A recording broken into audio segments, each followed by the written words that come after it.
નમસ્કાર દર્શક મિત્રો, કલમ સંઘર્ષ ન્યૂઝમાં આપનું હાર્દિક સ્વાગત છે। હું છું મેઘા અગ્રાવત અને સમય થયો છે આજના મહત્વના સમાચાર પર નજર કરવા।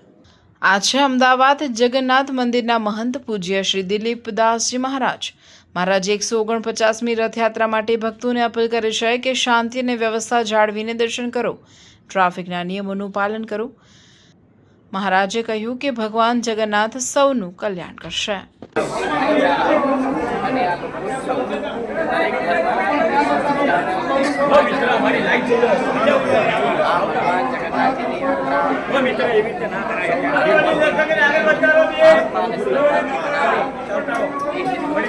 પરંપરા પ્રમાણે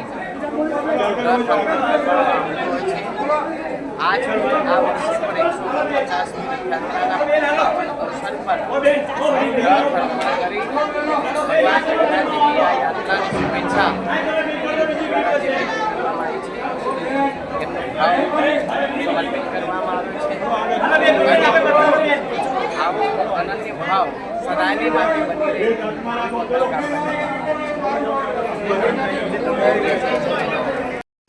जिसके लिए आपने बहुत ही नरसिंहदास जी के एक परंपरा को अनुसरा है, तो लोग आपको थैंक्स बोल रहे हैं। इसको किस तरह देखकर किस तरह आपको सोचना है? बस ये तो अपना मानवता का एक दिव्य लाने का अपना काम हर एक आदमी का है और ये तो सेवा का कार्य है, सभी सेवा का। अच्छा, ये हर बार अब चालू रहेगा, सभी को लाभ मिलेगा? बगा बगा की पूरी इसके